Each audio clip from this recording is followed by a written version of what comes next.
Hello, everybody. I'm really excited that you're all here to join us for this wonderful event with our different network members and supporters. My name is Jessica Roland, and I'm the Senior Specialist for Inclusive Peace for the Network for Religious and Traditional Peacemakers. So as part of my role, it's to work with our members and supporters to advance inclusivity in all the work that we do. And as part of this work, we work in four different modalities as part of the network in developing our 5-year strategy. And these four working areas are advocacy, capacity building, research and analysis, and networking. And so in these four different areas, we have partnered with our members to develop briefs and checklists of practical things that our network members and supporters and others can do to advance inclusivity in these four working areas. And we've been promoting this past month the different briefs each week and spotlighting our members and how they're working in these areas, and also providing different YouTube videos, like hearing from peace builders around the world and how they're actually working in these different areas and incorporating these different working issues. And so you can see all of the briefs on our inclusivity webpage. I can put that in the chat for everyone to see and be able to promote. But that is the reason why we are here today. Just to go over briefly the agenda so everyone knows kind of the flow of the event. So today we'll have 2 fireside chats with our different network members to hear specifically from them and their institutions and how they are advancing inclusivities in these different ways that the briefs elevate. So we'll be hearing from members about how they're advancing inclusivity in networking and capacity building, and then in research and advocacy. And then we'll actually want to turn to you all to hear how you're actually advancing inclusivity in these working areas, to see how we can develop a working plan to move this forward together, and also see if there's some innovative ways that we can continue to build in these working areas. And then we'll close out the event. So that's generally the plan. We are recording the event to be able to promote. Hopefully at the very end we can get a picture with everybody. But without further ado then, I will turn to our first panel. But just to also save time, I'm going to put the bios of all of our speakers that you're able to see in the chat, so you can learn more about them and their institutions. For those who aren't familiar with the network and are worked with religious peace builders and traditional peace builders, you can learn more about what they're doing. But I'm going to turn it over to our first moderator, Dana, who is the project management specialist for youth. So she works specifically with youth at the UN Alliance of Civilizations. So I'm going to turn it over to her. Thank you, Jessica, and hello, everybody. It is my pleasure to be here with you this morning or afternoon and evening, wherever you are in the world. Let me introduce you, the first 3 panelists that will join me on this first fire chat. We have today with us Mr. Pierre Buckley, a Senior Collaboration Manager at the Global Interfaith Network. Happy to have you with us, and I heard about your power cut issues, so hopefully you will stay on for this entire half an hour with us. I would also like to say hello and welcome Mr. Augustin Nunes, a Senior Program Manager for Africa region at the International Dialogue Center, also known as KAICEID. And last but not least, Mr. Joe Banfield, Marketing and Communications Coordinator at the Rose Castle Foundation. As Jessica mentioned, in the interest of time, please go look up the entire bios of our wonderful speakers today to see their background. And let me turn straight away to the first question. And that will be, let's start with Joe. I will be, asking you guys in any order. It's not a school. So Joe, please tell us, how is your organization advancing inclusivity with faith actors through networking and capacity building? It's really an honor to be here. And I think the first thing to say is that we are completely learning how to go and about advancing inclusivity. And actually, the real reason I'm here is because we know we have a lot to learn, and I look forward to hearing from all of you on your strategies as well. So just for anyone who doesn't know about the Rose Castle Foundation, we're based in the UK on a castle on the English-Scottish border, and which for 800 years was a place of violent conflict, or has a history of violent conflict, but for 800 years was home to the bishops of Carlisle. So it's also been a place of prayer. And that place is now a centre for peace and reconciliation, and we're working in various contexts across the world to equip tomorrow's leaders to transform conflict. And our real kind of angle on that is around the contributions of faith and difference to sustainable conflict transformation. And the reason why we focus on difference is because we think that if you allow encounters to be shallow and you just go on the surface, then potentially you miss an opportunity to build the kind of relationship that can survive and sustain through crisis. And the reason that we focus on faith is because, well, over half of the world's population is Christian and Muslim, and most of the rest of the world's population belongs in some way to one other faith or religious tradition. So how is Rose Castle Foundation advancing inclusivity? I think just to sum up, probably it's in, we're trying to do it in the how and the what and the who. In the how, simply we have this concept called deep to deep.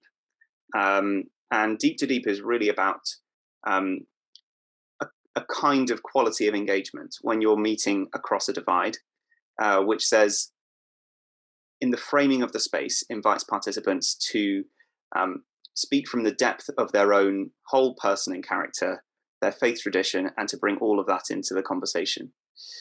So through doing that, you often find unheard voices can come out because everyone is sitting as an equal kind of participant, if you imagine around a circular table. So the framing we often bring is around hospitality, host-guest dynamics. Just to check, others can hear me, is that? Yeah, great. Host-guest dynamics. And what we mean by that is that when I'm speaking about my own scripture, let's say we're talking about scripture in this conversation, I'm the host, and I can speak from it in a different way to if I was speaking about someone else's scripture where I'm the guest and I'm asking questions to be curious and bring out genuine questions about how they feel about that. So that's the how, deep to deep, and the host-guest dynamics. The what is then sort of how we take that and systematize it, and that's through our methodology called the Rose Way. And the Rose Way is really, it's got 3 or 5 parts, depending on how you look at it, but it's at heart a very careful, attentive process of working with groups who are in conflict, starting by preparing, which is naming the divides that are bringing these groups apart, and then slowly building an encounter, which usually takes place in person, so that people see each other face to face and can rehumanize one another. And we gently work from just starting an encounter with, what's the meaning of your name, or very sort of soft questions like that, until we can actually get to the elephant in the room, and then going away into collaborative action afterwards. And that's what follows. So that's how we apply our deep to deep thinking usually. And then just in the who, finally, is we happen to have found a diverse network. And I think that's just through intentionally engaging with, and using our freedom as a small charity to engage with those that range from kind of conservative seminaries, indigenous groups, armies, and the Liberal Academy. And we have actually an LGBT group in the UK who we're working with as well. So that's a whole of society approach to partnership as well. Thanks. Thanks, Joe. That was very interesting. And you already touched up also on what would have been my second question, what concrete activities you're doing. So let me turn to Augustine, now in Kaisid, you guys are using interreligious dialogue as a tool to support conflict resolution and achievement on sustainable peace. Perhaps you can also enlighten us a little of how exactly you are advancing the inclusivity in your work and outline some of the key activities. Sure. Thanks very much, Dana, and thanks for the opportunity. Well, I had a presentation prepared, but I think it's better I just go ahead and answer the questions as they come. Just to briefly say, so Kaisid is an intergovernmental organization with a dual governance structure. We have a council of parties composed by member states of governments of Saudi Arabia, Spain, Austria, and the Holy Seas, and we also have a board of directors composed by members of the major faith traditions around the globe, and so that's the way we function within our structure, and that way we're not bound to any specific agenda from any specific faith group, since it's always a multi-faith approach, and that's something that we prioritize. We also do, of course, address interfaith issues, but mostly our focus is on interfaith issues.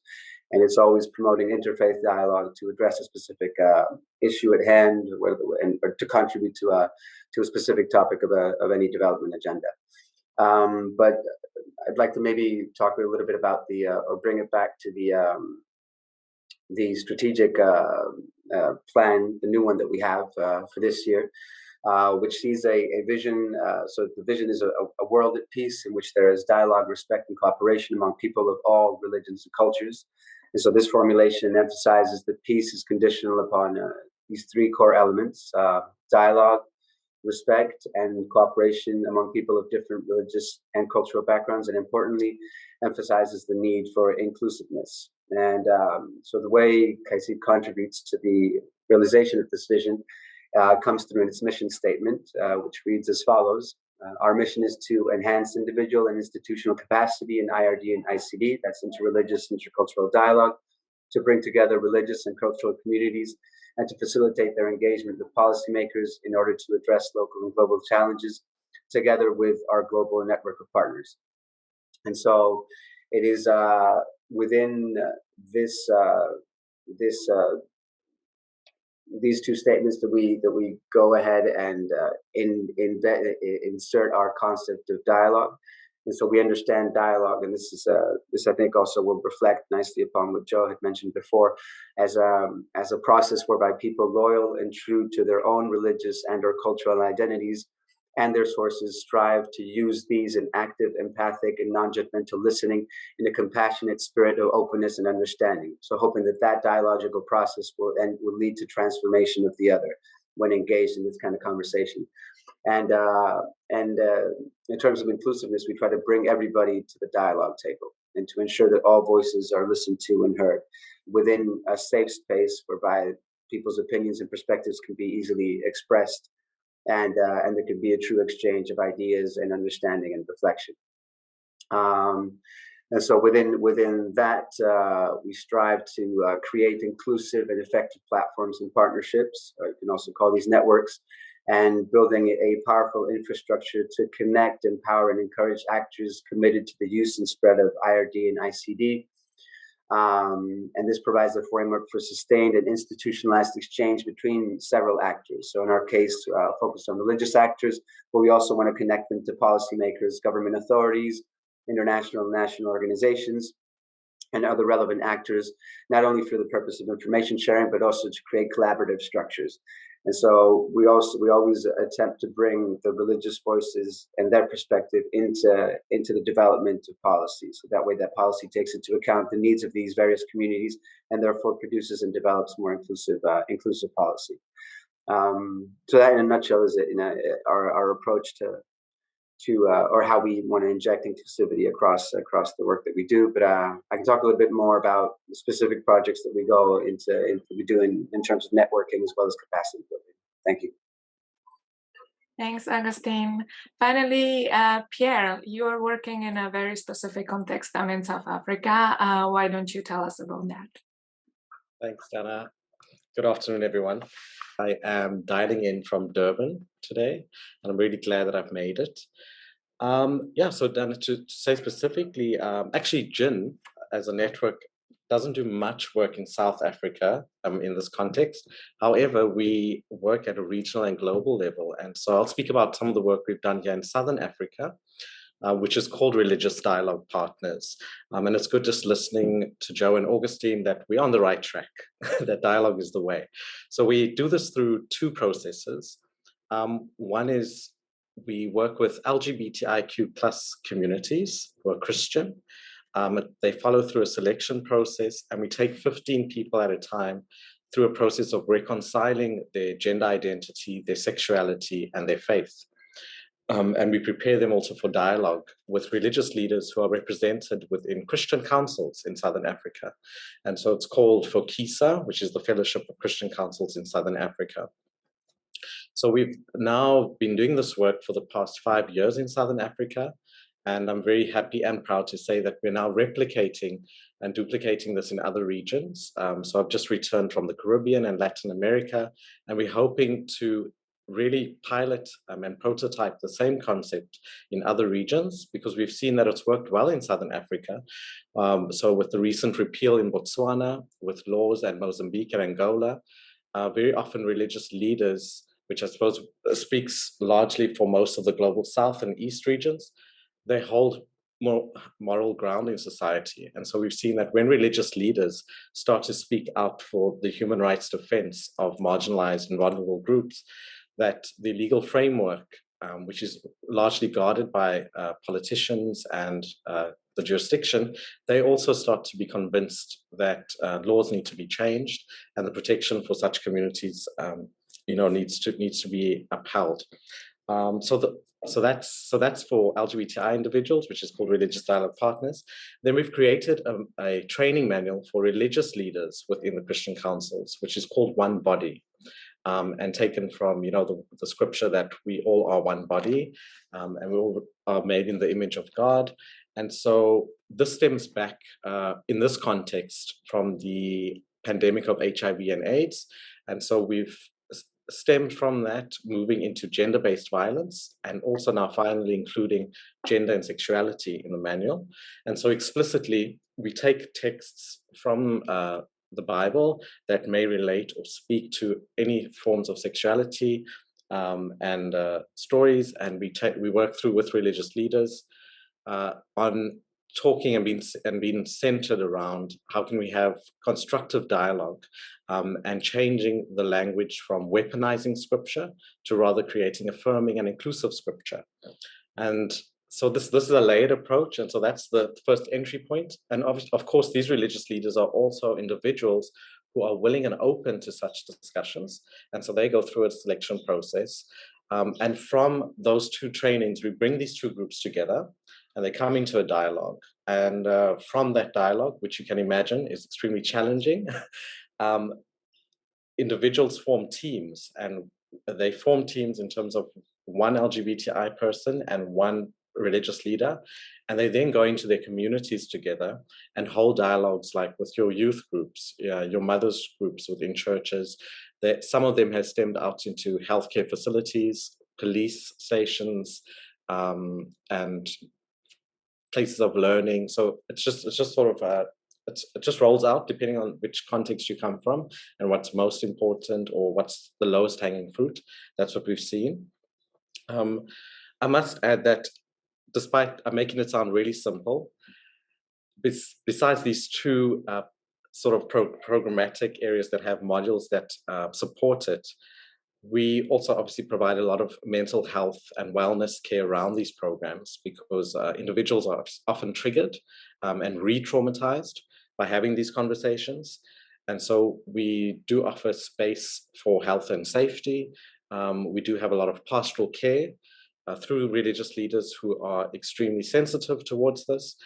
And it works both ways. We also offer support and care for religious leaders who become harmed or ostracized by their communities to the fact that they're doing this work, which is often seen as a taboo within religious communities, or is also often seen as challenging the morality of religion.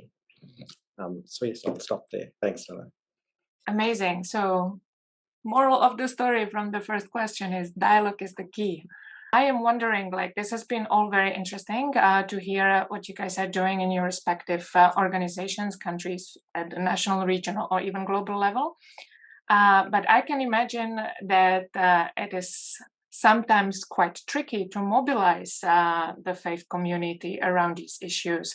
So I want to ask you how you guys are mobilizing your communities to join your activities, around which key issues, perhaps. Let me turn now back to Augustine. Go ahead. Sure. Thank you, Dan. In terms of, well, as I mentioned before, we have a board of directors composed of very high senior level people from these major faith traditions, and they usually act as our entry points in the countries or our areas of operation. So we're lucky that we have these figures that are already trusted and have a high level of authority introduce us to who the key actors and stakeholders are in our respective areas of intervention.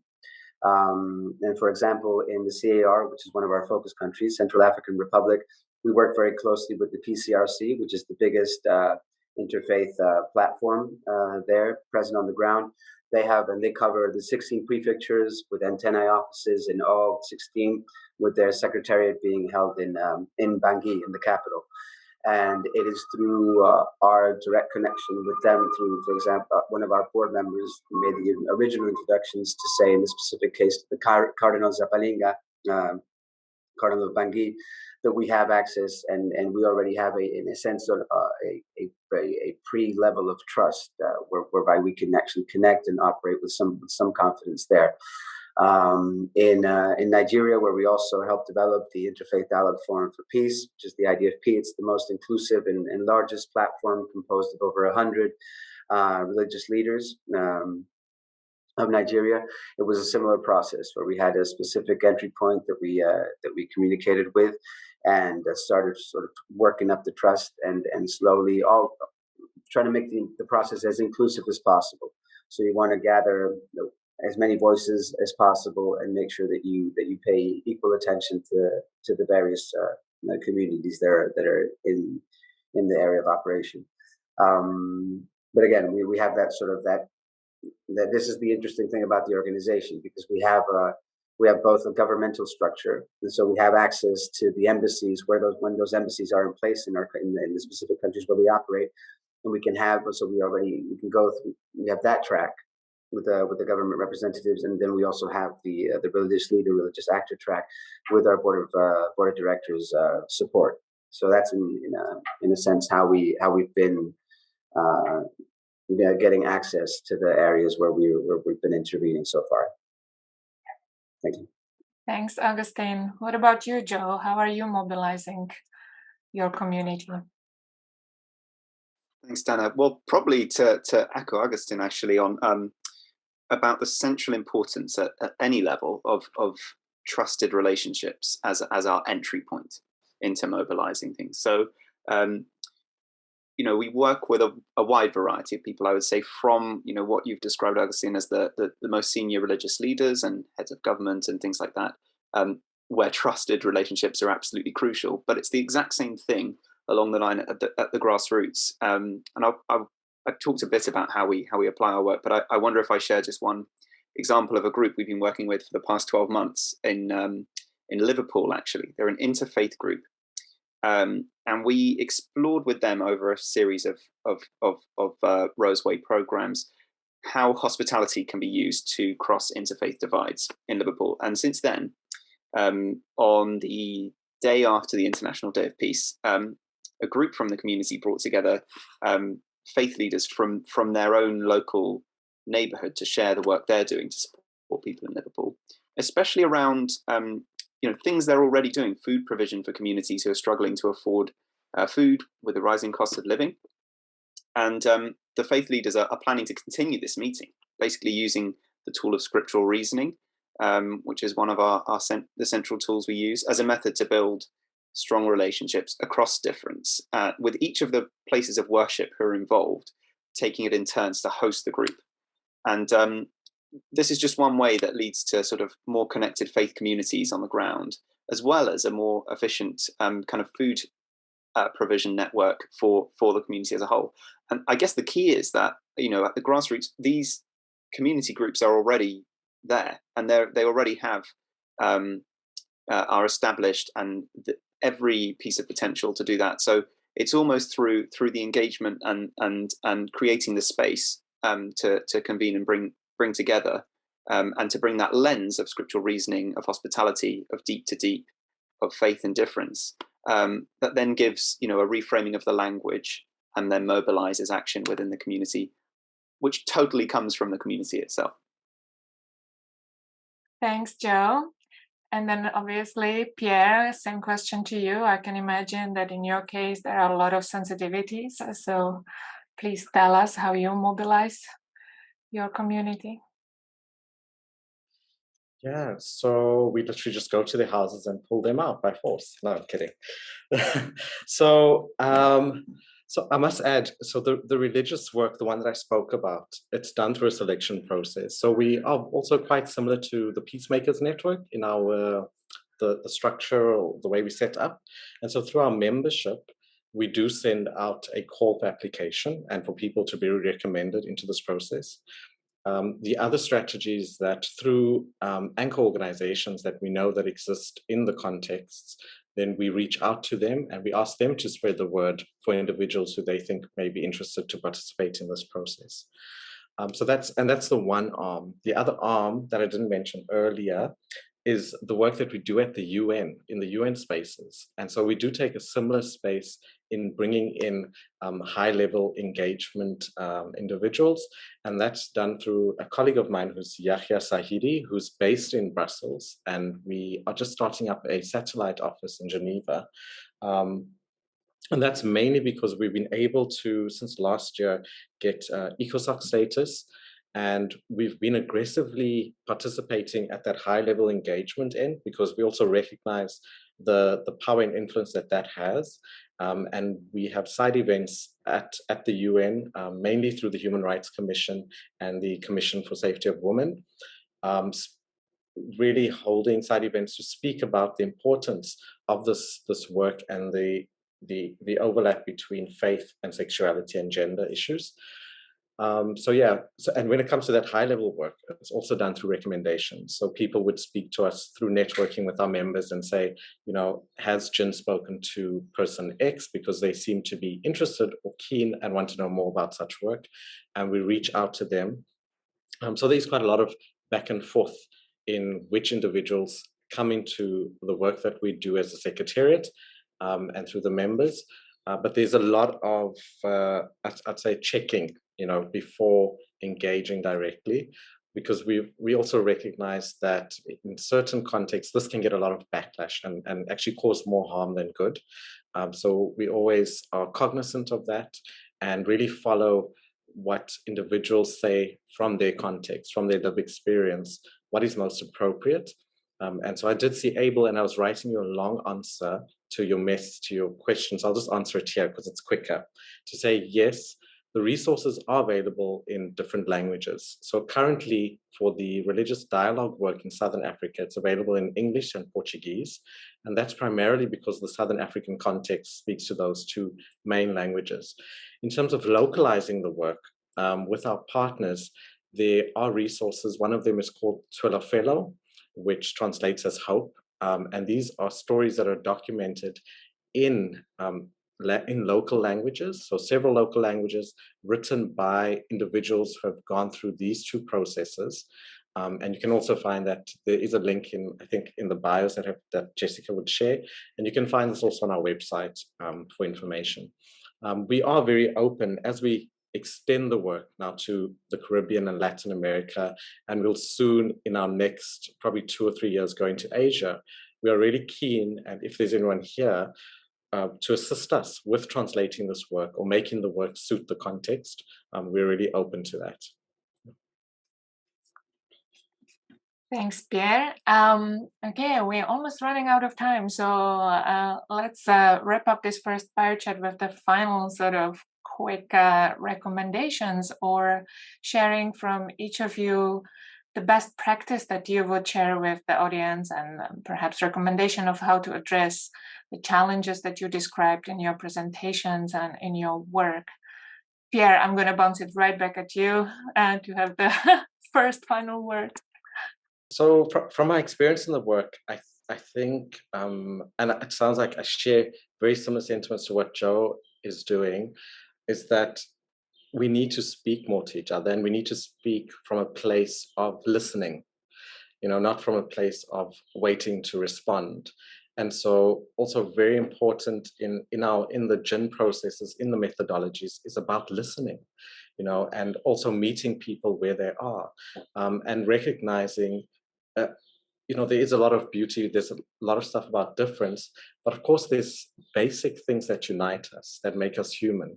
And so finding that common ground in humanity, and then speaking about the beauty of the differences that we represent, that add value and not really opposition, but contribute to that beauty and diversity and the strength of humanity, is key. So I think number one recommendation is speaking about that, finding a point of commonality, which we very often share, and speaking from that point, moving into diversity, and not seeing diversity as a challenge or opposition, but seeing diversity rather as a strength, as something that, I would say just strengthens what we're doing and complements what we're trying to do.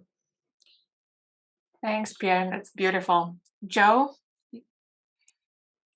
I agree. That is truly beautiful, and that language of difference adding value and being a beautiful thing. I think that's something definitely to hold on to, and I would just hopefully complement that a little bit by just emphasizing.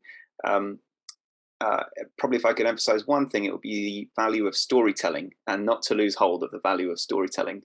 And often when we're confronted by what feels like mutually exclusive views, and just to name it, the LGBT and more conservative voices, looking globally is really, really up there at the moment in the faith space.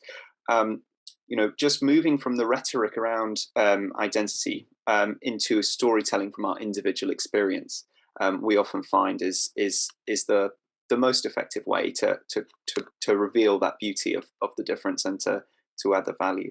So we've seen that work, from the earliest days with Palestinians and the Israeli Defense Force, through Princeton students and Egyptian Christians and Muslims, and the various contexts that we've worked. So I'll leave it there. Thanks, Joe. I can't agree more. I think storytelling is part of everybody's culture, so in one way or another, everybody can relate. Augustine, you have the final word on this one. Sure, thank you. Just to add, I guess, again, to emphasize the importance of dialogue, particularly in the sense that while you may be able to deny somebody's opinion on a specific topic or subject, it's very difficult to deny that person's specific experience, right? Because the opinions have disagreements, your experience is your own, and bringing people around the dialogue table, sharing that experience, humanizes the other. And it is in that that listening of shared experience that you actually get to see the full human being. And it is then when you can go beyond that disagreement of opinion or political disagreement or whatever it may be, because you cannot deny each other's humanity at that point. Once you've had that kind of experience of being in the same space and actually recognizing each other's experience, that's something that you cannot deny. So just to add that note to the conversation. Thank you. Couldn't agree more. Ladies and gentlemen, it was my utmost pleasure to facilitate this first fire chat. Jessica, over to you. Thank you, Dana, and thanks to all of our panelists. If there's one thing that I kind of took away from all of you, is just the need to listen rather than speak, and taking the time to build that common understanding and those common relationships in order to advance inclusivity and to be able to have those conversations, sometimes very difficult. So thank you to the first panel. Now we're going to move into the second panel, which is focused on advancing inclusivity in research and analysis and advocacy. So I'm going to turn it to our next moderator, Rita Muyemba, who is the program specialist for UN Women. Rita, over to you.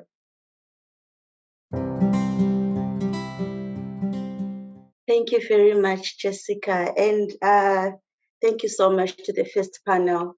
It was really interesting. I had a couple of takeaways and I was busy jotting notes. because there were some amazing things that were brought up.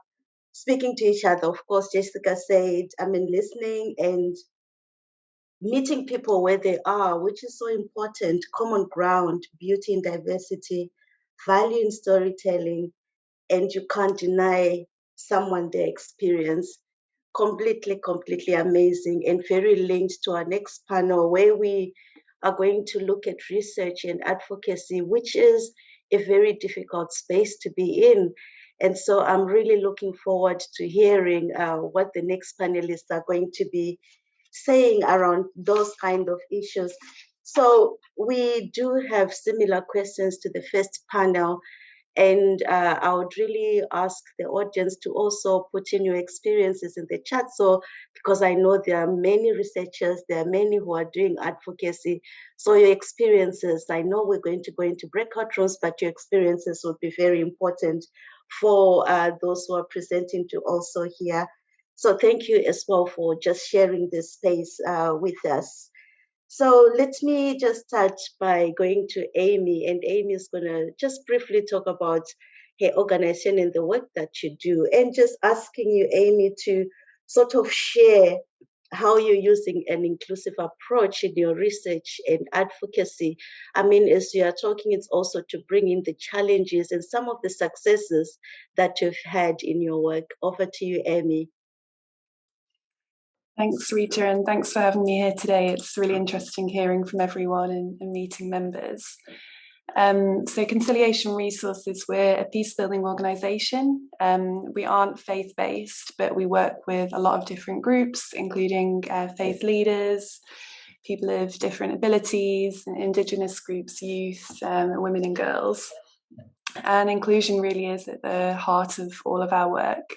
So we've published a range of research on the inclusion of groups that we feel have kind of historically been left out of conversations around peace processes and dialogues, and kind of use that as a tool to get the conversation going and draw attention to these issues. So we've published reports on the inclusion of people with disabilities in peace building processes, as well as gender and sexual minorities.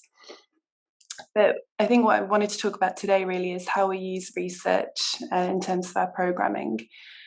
And these two are really connected. We use research really to address evidence gaps that we're seeing in the context where we work, and also to kind of then feed upwards into our advocacy to influence decision making. And central to our understanding of peace building is the importance of analysing how gender norms, expectations, power dynamics shape different people's experiences during conflict, as well as their ability to heal and kind of shape and benefit from peace outcomes. And we analyse this using a gender-sensitive conflict analysis methodology and toolkit. I'll put a link to the toolkit in the chat afterwards. But this really provides a methodology for analysing conflict contexts in a really participatory way, and specifically from an inclusion lens. So we look at gender very much through an intersectional perspective, so looking at how gender and age shape people's vulnerability and opportunities, as well as lots of other factors. I think what works really well about it is it offers an approach that's very kind of participatory, and it doesn't dive straight into what would be very sensitive research questions and risk being quite extractive. But it's actually a tool that we can really tailor to different contexts in which we work and the interest areas of those that we're working with. And it really helps to kind of demystify gender and inclusion, and language in this sector can be so jargon heavy. But the toolkit really has a focus on kind of practicality. So we work with our participants really to demonstrate some concepts around inclusion. So rather than using language around like intersectionality, for instance, we have a power walk, which we facilitate. Some of you may have heard of that technique. Participants are all given fictional personas within a fictional or kind of a real other context. And they're asked to step forward or backwards based on a range of questions to really demonstrate how different people's identity can shape their experiences and influence in conflict contexts. So that's just one example really of how it can be used practically. And interestingly, this methodology has been successful working with male religious leaders. Our work in northern Nigeria, we recently had an evaluation, and religious leaders said that they found the gender-sensitive conflict analysis tool one of the most valuable activities in our programming, and it really helped them to kind of practically analyze and demonstrate some of the issues that were happening in their community, and then kind of feed those back to the people that are working with. So I thought that was quite interesting. Very briefly, maybe to touch on some of the challenges. This kind of research, I think to do it properly, it's very time and resource intensive. I think that's something that has to sort of be accepted and embraced. I think rather than using it as a blanket tool or approach, it really is worth taking the time to adapt the methodology with partners and really make sure it resonates with context. It's really important, I think, to reflect on kind of our own identities when we're carrying out this sort of research, and kind of the notions and the perspectives that we might bring based on our own gender identities and lots of other factors, and how that influences maybe how others perceive us. And then I think kind of resistance can be a bit of a challenge in this kind of research, a cultural resistance within organizations and politically, concerns that talking about gender and power and privilege can be difficult conversations to have. So I think kind of framing issues in sensitive ways and kind of building trust with those that are engaging within the research is really key.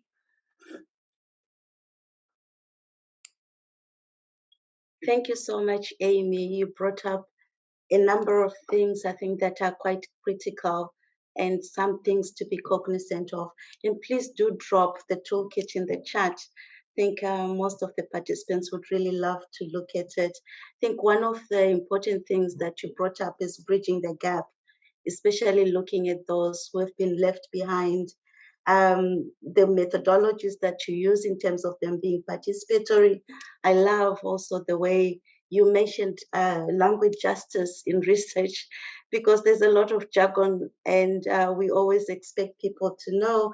And there are so many of the challenges that you mentioned, but it seems like you're managing to address some of those. So thank you so much for sharing that. Let me just go to Wilma and still ask you the same questions, and in terms of your organization, how you are being inclusive in terms of your approach, some of those challenges and some of the success stories that you may have. Over to you, Wilma. Thank you, Rita.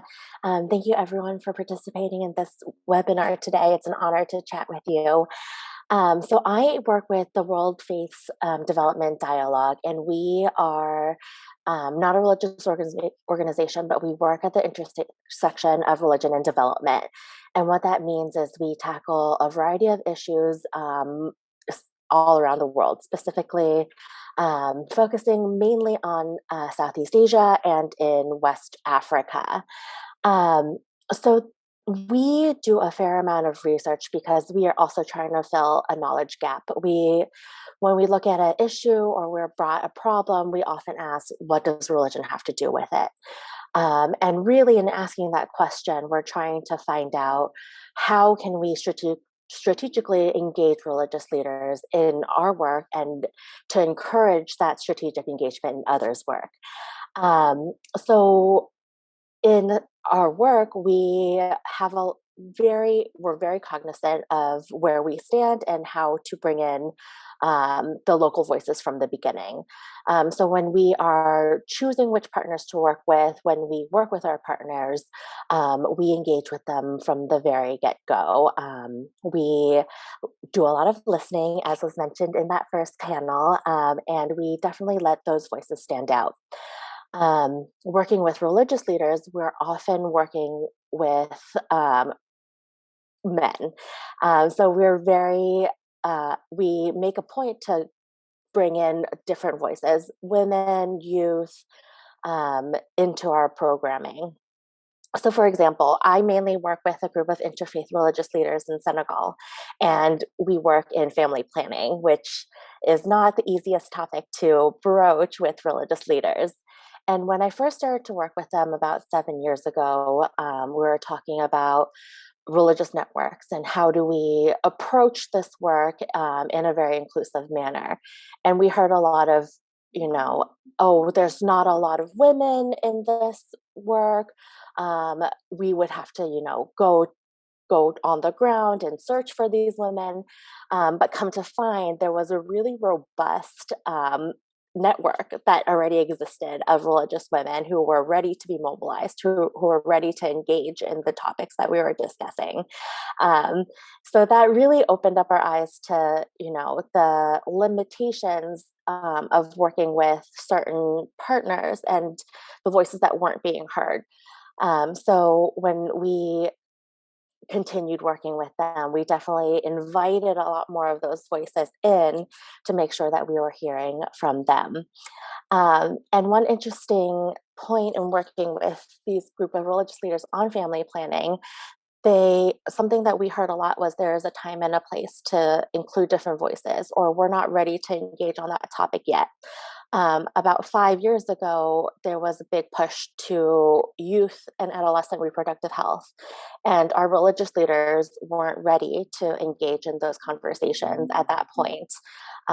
They needed to discuss it with their communities, discuss it with other people before they were ready to talk about it. It was a very long process, and we supported them in doing a lot of dialogue, listening, conversations. And fast forward to today, our group of religious leaders, of interfaith religious leaders, are now coming out with a adolescent health argumentaire. So they are tackling 10 different topics surrounding adolescent health. So, we try to include a lot of those voices, and really our research informs our advocacy and vice versa. So it's a feedback loop. And, going into, or in my experience, we also made sure to invite different people from different languages.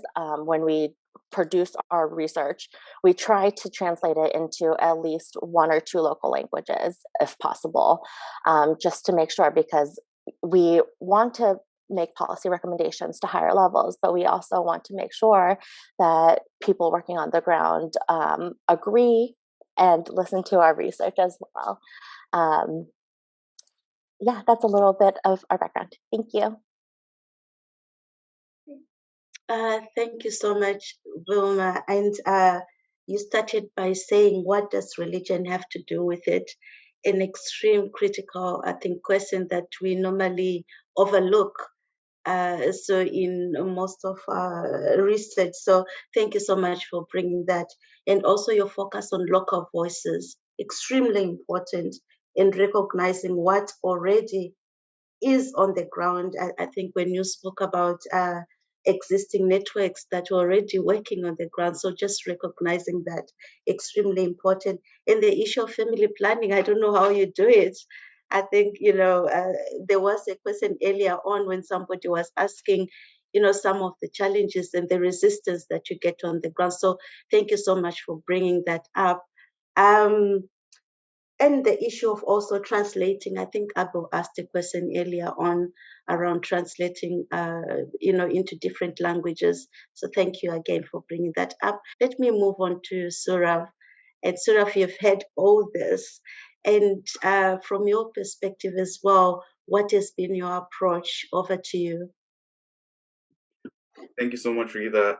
Thank you so much for having me here. And really thankful for the opportunity to talk about our work at AFP. So at AFP, we are a network of over 180 plus peacebuilding organizations working in 150 plus countries. So our organization utilizes an inclusive approach to our research and advocacy work by ensuring that our research and advocacy work is being inspired by and centers the needs of those who are most impacted by violent conflict, and those who are leading efforts to address root causes of the violent conflict and build peace in their communities. And more often than not, these folks happen to be from the most marginalized communities in their context, right? Like so women, LGBTQ plus folks, folks with disabilities, racial, ethnic, religious minorities, and poor and working people as well. So our learning and evidence team looks at both inclusion and like research broadly. We believe our work is broader than just producing research and knowledge, and which is why our research work also includes providing accompaniment and being a critical friend to local organizations who are looking to produce their own knowledge by conducting evaluation, research, etc. So we walk alongside our partners as they go through their journeys to understand the impact of their work. We also promote the idea that everyone can be an evaluator and can do research. My supervisor always says, everyone is an evaluator. We're always making evaluative decision, and that's the type of sort of philosophy we try to kind of share with everyone. And we also promote the idea that local knowledge, local epistemology, ways of knowing, learning, and research is valid. And also this idea that research and evaluation is not just a purview of like research firms or research entities who parachute down into communities, especially in the global South, extract knowledge and never feed back into their communities, which kind of leads me to another element of our work, which is that we work to make peace-building research and knowledge that is produced accessible to all. In our team, we consider, again, those communities that are most impacted and communities who are doing the work of building peace as our end users. So we design sort of research and communications product with them in mind. So our inclusive approach to research also includes making research accessible. And I can share a couple of resources about that. We do a series called Creativity in Crisis Videos, which my colleague Shazia runs, as well as we have an indicator database for everyone to refer to. We call it Irene Peacebuilding Indicator Database. I can share that with you all in the chat as well. So some of the challenges that we face in applying this inclusive lens, one of the challenges I think we struggle with, and also like I think the field struggles with, is ensuring that we're not tokenizing, essentializing, instrumentalizing marginalized communities. This is a challenge because while our intention is to be inclusive, we end up falling short. So of course, tokenism is this idea of like superficial representation, and I think one of my colleagues mentioned that earlier, without actually attempting to address structural issues that cause inequity. And sometimes we forget that while representation is important, it is more important to address inequalities in all forms. And of course, I think this has already been mentioned, but moving beyond representation towards full inclusion is of course harder. Amy was talking about this a little bit. Full inclusion takes patience, dedication, and not to mention funding. And if you want to move beyond tokenization, we have to be inclusive of local communities in all aspects of the peace-building process. In terms of research, they have to be included in the planning process, in creating research questions, designing research methodologies, participating in data collection analysis, and ensuring knowledge gets integrated into their communities. And that takes time and patience and funding. And I think we need to have funders willing to support that kind of work.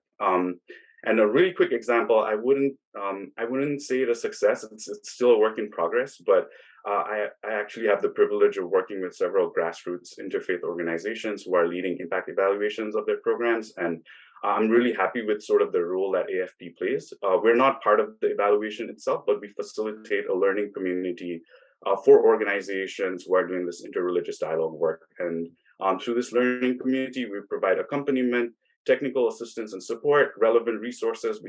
We facilitate learning and exchange amongst organizations. I like this work because it's quiet and it's behind the scenes, and we don't really lead the work. The organizations do, but we're there to support and walk alongside them as they go on their journey. And through this process, we've been able to support the integration of learning and evaluation practices, evaluative thinking into their organizations. And I think in this way, we've been better able to mobilize these sets of organizations around the idea that research and evaluations are important, just not for them as individuals, but their organizations, but also the field at large. So yeah, I'll stop there and happy to take any questions. Thank you so much, Surav. I mean, that's completely amazing. Moving beyond participation think you made a very strong link between research and capacity building, which is completely amazing. I mean, just taking everything and centering those who are most impacted, into their hands in terms of their research, their evaluation, very, very important. So thank you so much for sharing that. I think one of the things that you mentioned, which is quite critical, is tokenizing those communities. So thank you so much for bringing that important point up as well. So one thing that we did not mention, I think I'm looking at our time as well, and I would like us to ask certain questions that are coming from the chat.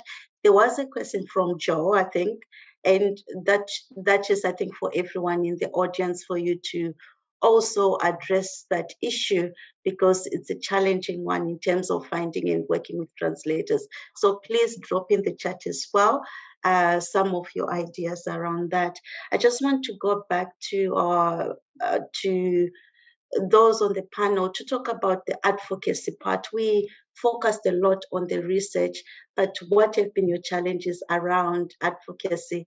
Because it's quite important for us to create a brave space for some of these discussions. It's not always safe, and safe sometimes can be subjective. So creating that brave space for you to do your advocacy. So let me start with Surav, just briefly around advocacy. Over to you, Surav.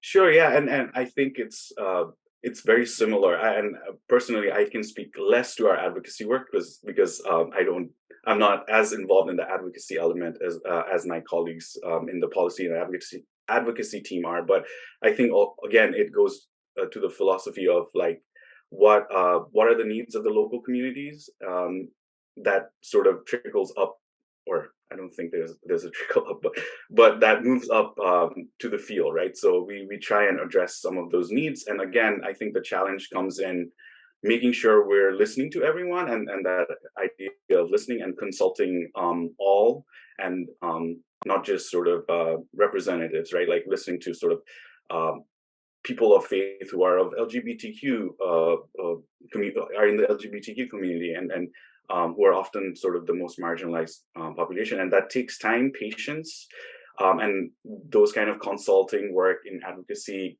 cannot be fulfilled essentially in like a project cycle or something like that. So I think there's always that challenge in advocacy as well of having that patience so that we can consult with everyone in a deep manner without, again, like I said, that idea of tokenizing and essentializing folks. So I think that challenge comes up often as well. Thank you so much, Surav. The focus on leaving no one behind still coming through. So thank you. So Vilma, briefly as well around advocacy. Over to you. Yes, so we work a lot to amplify voices that aren't typically heard. And also to fill in those gaps of people who are often overlooked. So for example, in our family planning work, recently our partners launched a program where they are focusing on the grandmothers of Quranic schools. So they're called Ndeyu Daras in Senegal. And what our partners noticed was that there was this group of adolescent girls who were often being overlooked when it came to family planning information. So they're not part of the formal school system. They are often sent to, learn and memorize the Quran. And then once they finish that process, they are often married young. So our partners in other conversations with the community noticed that there was this whole group that was missing from a lot of the work being done. So they launched this program to work with the grandmothers of the Dara, so women in the community who often work in the schools, and as well as the Quranic teachers, to talk about reproductive health and how they could better inform and equip the girls moving forward. And then, that conversation often elicits more gaps, talking about how do we transfer these girls from this one school system to the formal school system, how to delay early marriages, etc. Thank you very much for sharing that. I think the importance of focusing on family planning in the work that you do and the advocacy around that is something that is quite scary to go into. So thank you very much for sharing that as well. Let me go to Amy just to sort of wrap up. Amy, in terms of your advocacy, over to you. Yeah, thank you. I'd say our advocacy mostly focuses on kind of influencing donor policy and activity in this space. I think one of the biggest challenges is kind of getting that interest for longer term inclusion work. There can be a bit of a tendency to be reactive and address symptoms rather than kind of the root causes of conflict. And we see that those are really informed by identity. So I think kind of pushing for that longer term inclusive peace building work can be a bit of a challenge. And it's something that we're working quite hard to kind of influence within the UK National Action Plan on Women, Peace and Security. And I think the other challenge is probably around language and framing on these issues. So gender in particular can be such a political term. It can be quite divisive. It can panic people. So we kind of experiment with using different terminology and kind of sensitizing to these issues rather than going straight in and talking about them. And again, trying to kind of avoid using jargon and frameworks that can be seen as quite Western. Thank you so much, Amy. I think the focus on language and framing, very, very important when we start talking about gender in this environment. So thank you so much for sharing. So I mean, it was completely amazing. I learned a lot around research and advocacy, your challenges, and I'm sure as well the audience also learned a lot, and we're looking forward to just going into the next session where we can have some of your answers, some of your questions being answered as well, just hearing from the interesting discussion that we've just had. So thank you for having me as well. Over to you, Jessica. Thank you all. I mean, it's so interesting to hear the different perspectives of both the panels now, because in the first, we were talking about the importance of listening. And in this session, there was a big focus on, going beyond, in taking action after listening, being intentional and really thinking through kind of what we're doing to implement what we're hearing. So, being cognizant of not tokenizing, being cognizant of the language that we're using and making sure that we're not doing further harm on behalf of the communities that we're working with. So really, really interesting to hear from both panelists. And now we're going to go into a Q&A for about 10 minutes. And I already see we have some really good questions here in the chat. I know Sapai had mentioned earlier about looking for an example from Pierre about an example of a faith leader working together with a member of the LGBTQI community. So if you want to share a story or something that demonstrates that, I'll turn it to you first. Sure. So I'd share one. There are several. So one is the Bishop of Malawi, Bishop Madonga, and being someone who's sits so high up in his country as the Bishop of churches. He participated in one of the One Body supplement trainings to have dialogue. And generally, we don't encounter people who have such a high title within the churches. So having someone like him willing to participate really added a lot of value. And he spoke out on media platforms, radio, television, about the challenges and issues of LGBTI people throughout the region. Because of the safety issue in Malawi, his strategy as well was not to speak about Malawi only, but to use how important this work is as a region and around in the region. So, and I did share, and I know Jessica, you'll probably share later. About 2 years ago, we launched a sub-project of this religious work called Fearless Allies. And so it has its own website and you can go and visit it. Thanks, Jessica. So Fearless Allies, we document religious leaders who have come into this program and they share what they think are best practices to engage around dialogue, around issues of violence against LGBTI communities and so on. Yeah, I hope that answers your question. Thanks, Pierre. And then I see a question from Sabrina for Amy. Can you please give some examples of alternative modes of framing that you found to be useful? Yeah, thanks for the question, Sabrina. We're still very much learning, and I think a lot of this depends very much on the specific context. But a few things we found works well is when we're using our gender analysis toolkit, it's usually kind of a very participatory approach. It can be kind of 3 to 5 day workshop. Having experts in the context where we're working to kind of co-facilitate with us and help to introduce those issues, we find is really important, rather than us coming in and kind of enforcing them or framing them insensitively. I think we found, using inclusion or identity over gender to begin with can be quite helpful, or language around kind of community-centered analysis. And using things like role play, as I mentioned earlier, like the power walk, to get people to think about these issues without necessarily kind of addressing them head on.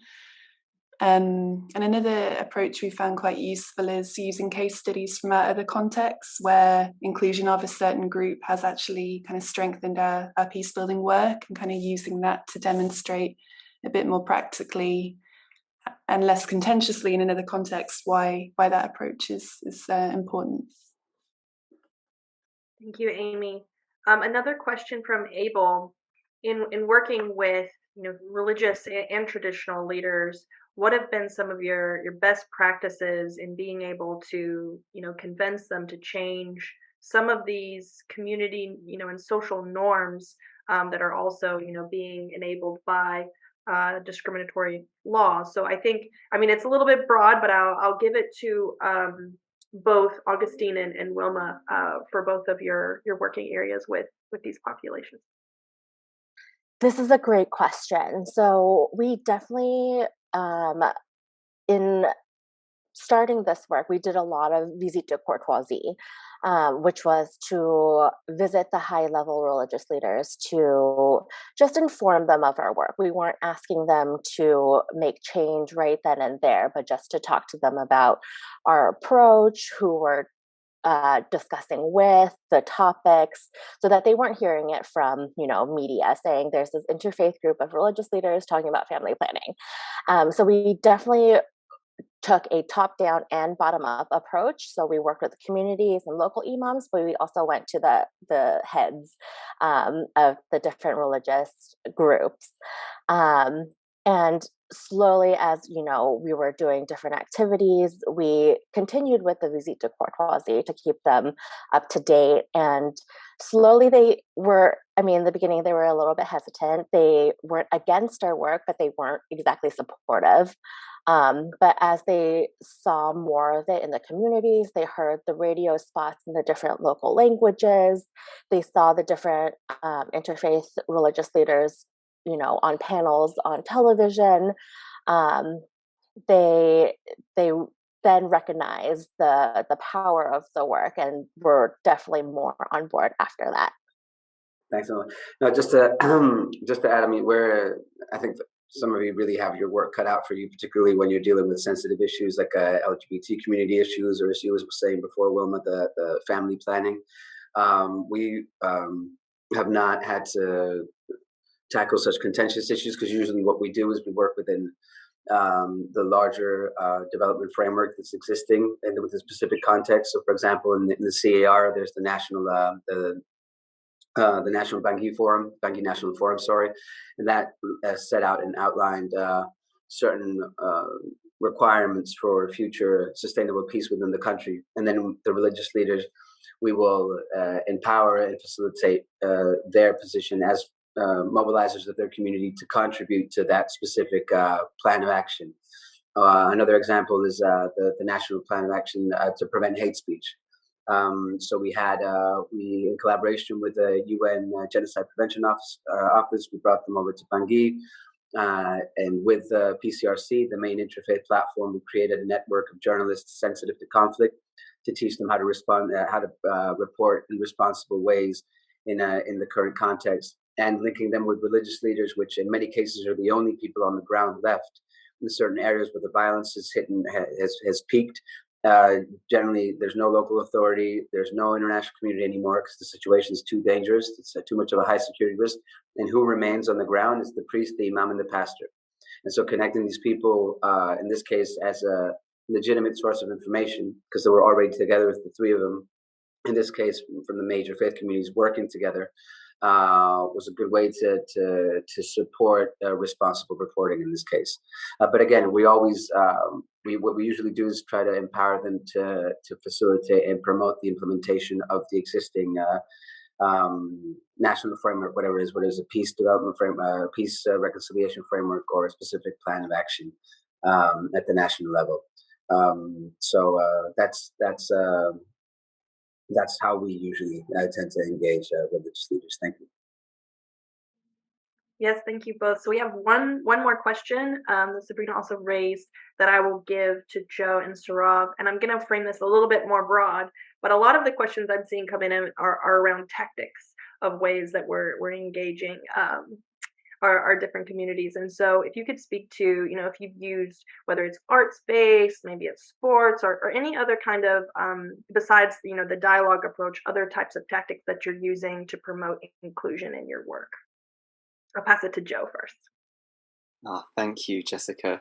Well, I'm not really sure that I can think of anything else that adds too much. I mean, my view on a lot of this is that a lot of the things that people in this space have done for a long time kind of work and have been proven to work really well. And what we always find at Rose is that hospitality at the meal table and welcoming people around a shared meal is not just a sort of superficial way to gather people together, but is an important, anthropological ritual that, is a leveler and is therefore, methodologically central to the way that we go about things. So that's probably at the heart of our way of approaching this as a tactic, a good meal. Food is always the best way. Saurav, other thoughts?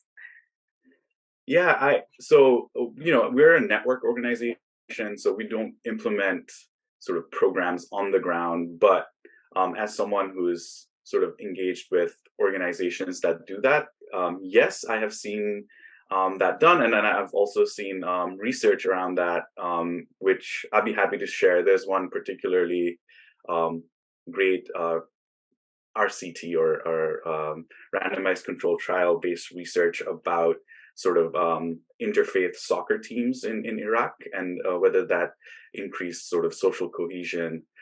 So I do see that in the field, and as someone who doesn't implement, that's where we see sort of some different examples of work as well. So happy to share that research here because it's really interesting and fascinating. Thank you both. So now we're going to actually change gears and move out into our breakout rooms to be able to hear from all of you about how you're advancing inclusivity in these different working areas. So in each of your rooms, you're going to have a facilitator that's going to ask a couple of questions to the group. You'll also have a note taker who can come back and actually give readouts so we can hear about what the different conversations were in each of the groups. So I will see you all on the other side, but I'm going to open up the breakout rooms now for those discussions. So I'm really curious to hear what each of the different groups spoke about. So I'm going to turn it to group one, which was led by Sarah from URI and Kiertu. Would somebody like to give a brief readout? Yeah, thank you. So there were many common practices on how the participants were taking account the inclusive lenses. First of all, it was important to have this principle of including all in the activities, for example, in networking and advocacy. And also the group discussed about representation together with the inclusion.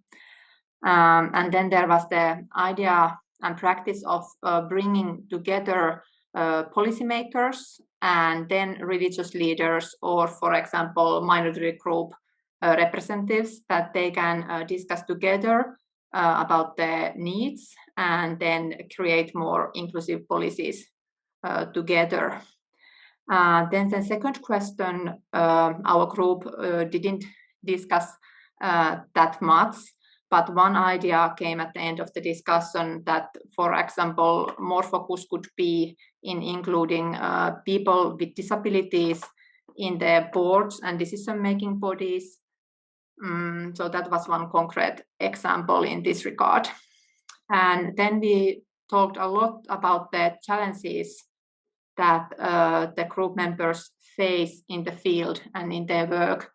There were these big overall context-related challenges, for example, the conflict contexts, and then the government interventions and policies that put barriers in the work of the in the inclusivity work and the work of the organizations.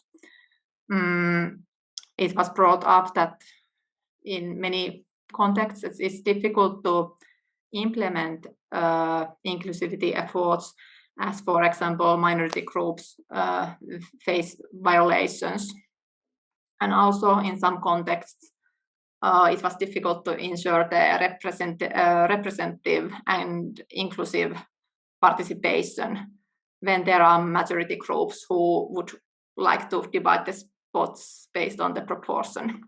And finally, very important point lifted up was that inclusivity comes with a price tag.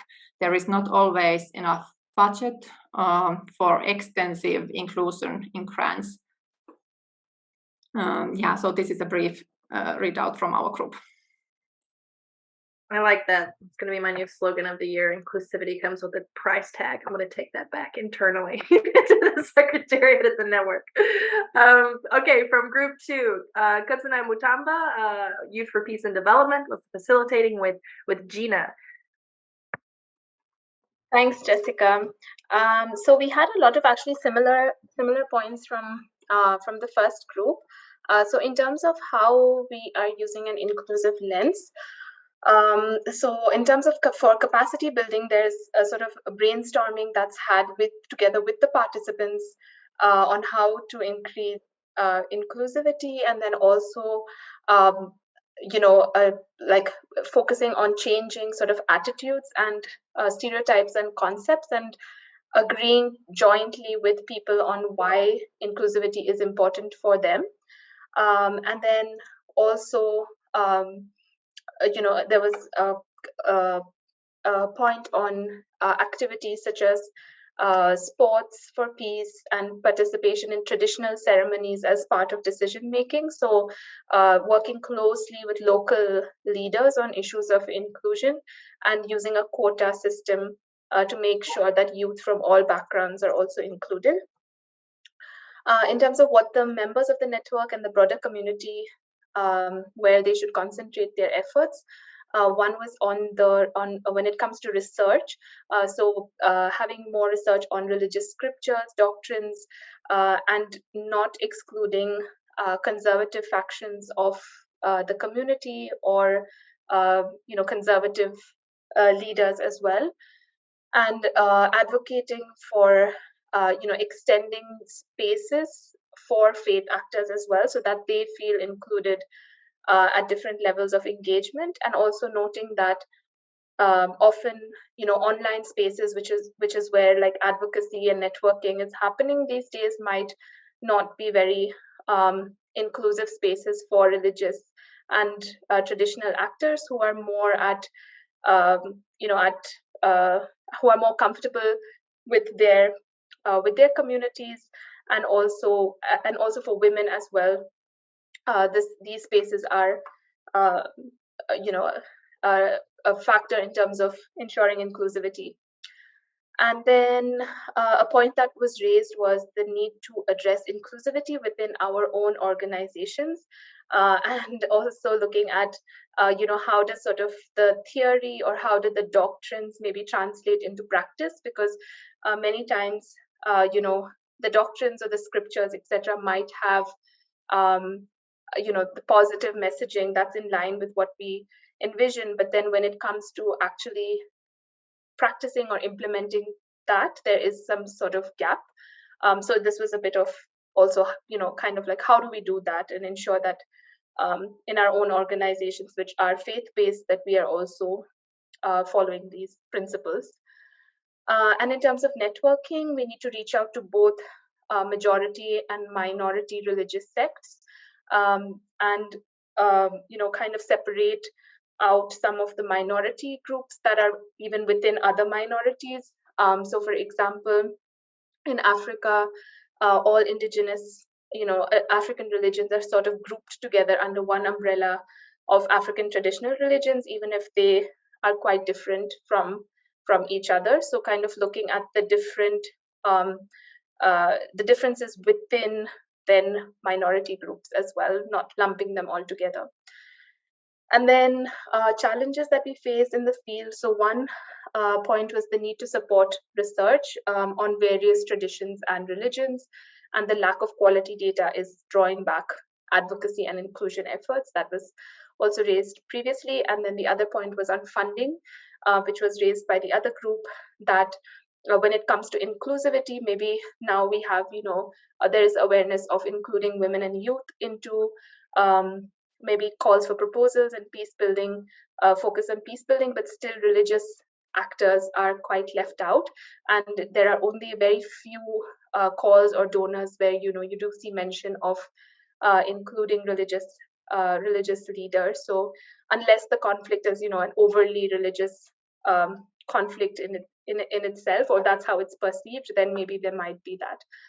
So that was one point. And then in terms of like the engagement of religious actors was also seen as sort of weak in comparison to civil society actors by donors and the international community. So not consulting them or not including them as much as civil society in comparison to civil society actors.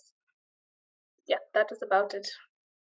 Thanks, Gina. I heard two important points that you mentioned there that's kind of reoccurring.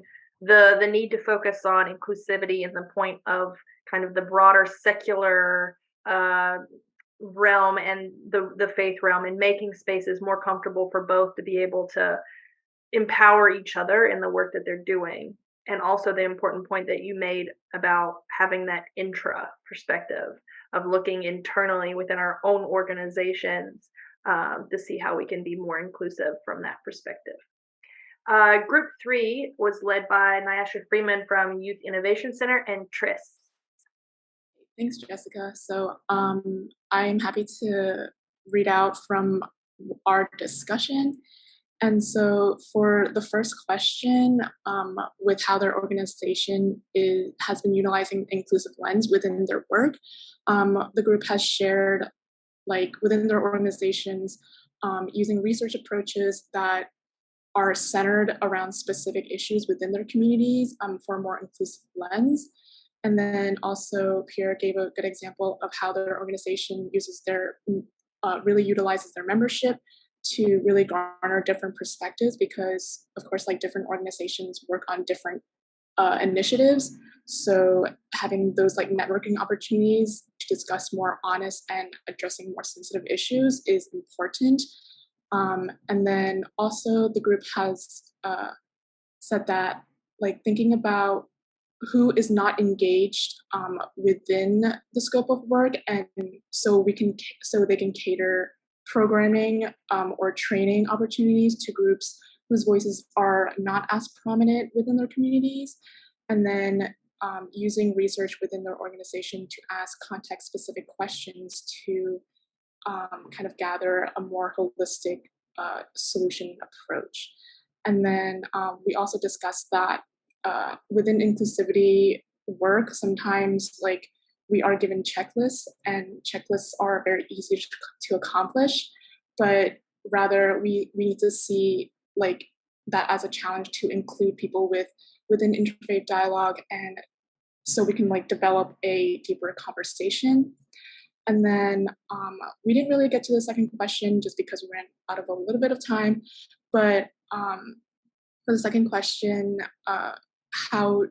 what should members of the network do to really broaden their inclusivity work? And we briefly touched on focusing on the approach of no one being left behind in our peace building efforts. And we should also not forget to include and support like youth and marginalized communities and LGBTQA for being inclusive in the network. Thank you. Thanks, Tris. A really important point there about going beyond just the checklist that we've developed, but actually just using that as a starting point. These are just Kickstarter conversations because people always go, well, inclusivity is great, but practically, like, give me some things that I can do in my everyday. So these are just conversations to get the conversation kickstarted, but are in no way all-encompassing. It can go beyond and should go deeper. So for our last group, it was led by Tanzila Khan, who is one of our A Common Word Among Youth Fellows, and it was joined with Sarah.